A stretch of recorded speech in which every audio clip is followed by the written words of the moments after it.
Hello friends, सभी को हमारी तरफ से जन्माष्टमी की शुभकामनाएं। आज मैं बनाने वाली हूँ श्री कृष्ण बाल गोपाल के लिए प्रसाद धनिया की पंजरी, जो बहुत ही अच्छी लगती है।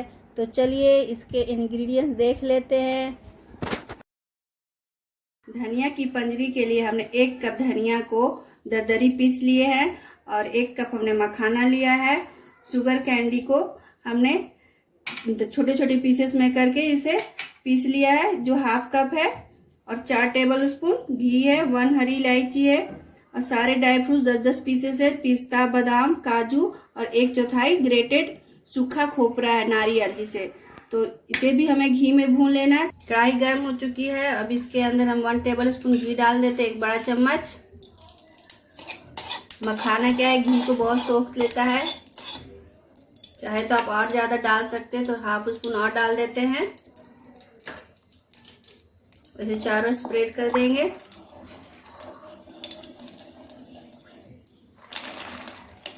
और इसे भून लेना है अच्छे से, मीडियम फ्लेम पे अच्छे से इसे भूनना है।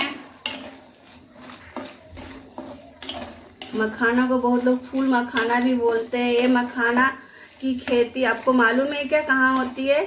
बिहार में दरभंगा एक जगह का नाम है, वहीं पे ये मखाने की खेती होती है।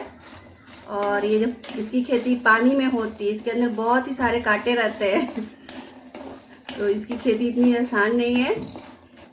मखाने जब भून जाते हैं तो क्रिस्प हो जाते हैं, बहुत ही अच्छे लगते हैं खाने में। मखाने के बहुत सारे आइटम बनते हैं और भगवान के प्रसाद में तो चढ़ता है। ये लक्ष्मी जी को पसंद है, विष्णु भगवान को, श्री कृष्ण जी के भोग में भी ये लगेगा, प्रसाद के भोग में। इसे बराबर चलाते रहना है। देखिए मखाने अब हल्के हल्के ब्राउन हो गए हैं और ये अच्छे से भून रहे हैं। कुछ देर और भून लेते हैं इसे, ताकि अब अच्छे से भून जाए। और 2 मिनट तो हो ही गए भूनते भूनते। देखिए मखाना अच्छे से भून गई है। अब इसे हम निकाल लेते हैं एक प्लेट में। अब इसमें हम ड्राई फ्रूट्स को भून लेते हैं, जिसको हमने पहले से कट कर लिया है। घी डालेंगे और सबसे पहले हम काजू को डालते हैं। लो फ्लेम पे इसे भूनना है। जब हल्का सा काजू भून जाए तो साथ में बादाम को भी डाल लेते हैं।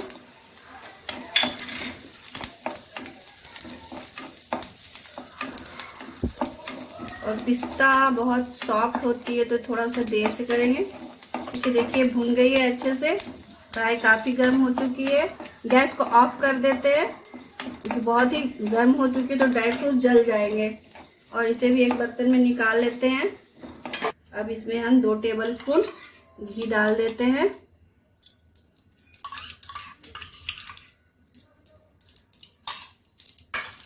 गैस को ऑन कर लेंगे। लो मीडियम फ्लेम पे अब हम धनिया को भूनेंगे। अब इसमें हम धनिया डाल देते हैं। धनिया को जिसको हमने दरदरी पीस लिया है, और इसे भी बराबर चलाते रहना है अच्छे से, ताकि ये जले नहीं। धनिया में काफ़ी न्यूट्रिशंस पाए जाते हैं। ऐसे तो ड्राई फ्रूट्स में भी और मखाने में भी बहुत हेल्दी है हमारे बॉडी के लिए। सारे ड्राई फ्रूट्स और मखाना, नारियल, धनिया, ये सब हमारे हेल्थ के लिए बहुत ही अच्छे रहते हैं। मेरे चैनल को सब्सक्राइब करें और बेल आइकॉन को ज़रूर से दबाएं। धनिया की पंजरी बहुत ही अच्छी लगती है। आप भी बनाइए और हमें बताइए कि कैसा लगा, और अपने फ्रेंड से भी शेयर कीजिए। धनिया को हमें खुशबू आने तक भूनना है। जब खुशबू आने लगी तो समझिए कि धनिया भून चुकी है। और धनिया आधा इसमें भून जाएगी तो इसके साथ ही हम ये सूखा ग्रेटेड कोकोनट रख देंगे और ये इसके साथ ही भून जाएगी। भगवान कृष्ण की लीला तो अपरंपार है। प्रभु भगवान कृष्ण सबसे पूजनीय हैं। जिसके घर में कृष्ण है वो सब सदा सुखी है। इस तरह से हमको इसे भूनते जाना है और बराबर चलाते रहने से छोड़ना नहीं है। अच्छे से भूनना है, क्योंकि हमें ज़्यादा दिन तक इसे चलाना है। इसकी लाइफ को बढ़ा के रखना है। इसकी सेल्फ लाइफ बढ़ जाती है अच्छे से भूनने पे। धनिया की पंजरी उपवास में फलहार के रूप में खाई जाती है और इसे कृष्ण भगवान के प्रसाद में भोग के रूप में लगती है। भगवान के लिए जो पंजरी बनाते हैं धनिया की, तो उसमें आप जरूर से तुलसी पत्ता रखिए, क्योंकि बिना तुलसी पत्ता के भगवान भोजन ग्रहण नहीं करते हैं। तो भगवान विष्णु और श्री कृष्ण, राम जी, ये सबको तुलसी पत्ते लगते हैं भोग में। फ्लेम को लो कर देते हैं। देखिए थोड़ा अच्छे से भून चुकी है और खुशबू भी आने लगी है। गैस ऑफ कर देते हैं। इसे हमने 2 से 3 मिनट तक भूना है। गैस को ऑफ कर देते हैं और इसी में बराबर चलाते रहते हैं ताकि ये जले नहीं। और इसके अंदर हम ड्राई फ्रूट्स भी मिला देते हैं। इसी तरह से हल्की ठंडी होने तक इसे हमें चलाते रहना है। नहीं तो अगर आप चाहो तो दूसरे प्लेट में भी निकाल सकते हैं। तो मैं इसे एक बाउल में निकाल लेती हूँ। इसे हम ठंडा होने के लिए फैन में रख देते हैं और मखाने को जो हमने भूने थे उसके छोटे छोटे पीसेस कर लेते हैं। देखिए ये हमारे मखाने हैं, जो इसको हम ये काफ़ी क्रिस्प हो गए। तो देखिए आराम से ये टूट जा रही है। तो इस तरह से करके आप पंजरी में मिला देंगे हम लोग।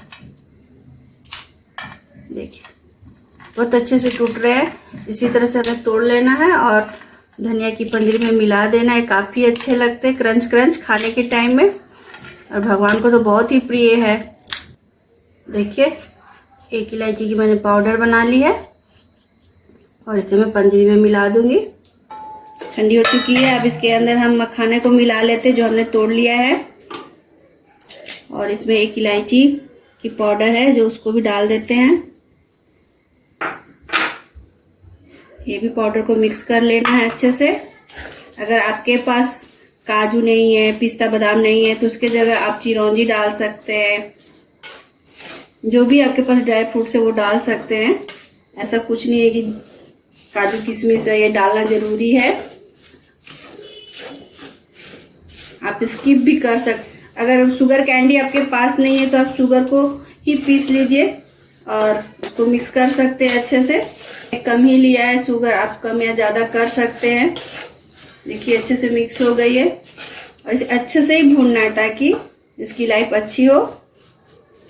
अब इसे हम एक बाउल में निकाल लेते हैं फ्रेंड्स। अच्छे से मिक्स हो गई है।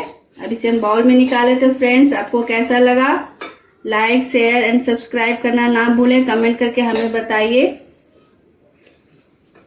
अपने फैमिली फ्रेंड से भी शेयर कीजिए ताकि वो भी इस प्रसाद को एंजॉय कर सके।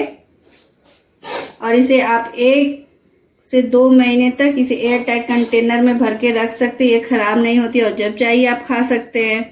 और अलग से भगवान के लिए भी रखिए, उनके लिए एक डब्बे में, ताकि आप उन्हें टाइम टू टाइम भोग में चढ़ा सके। बहुत ही खाने में स्वादिष्ट लगती है फ्रेंड्स। ये काफी क्रिस्प लगते हैं।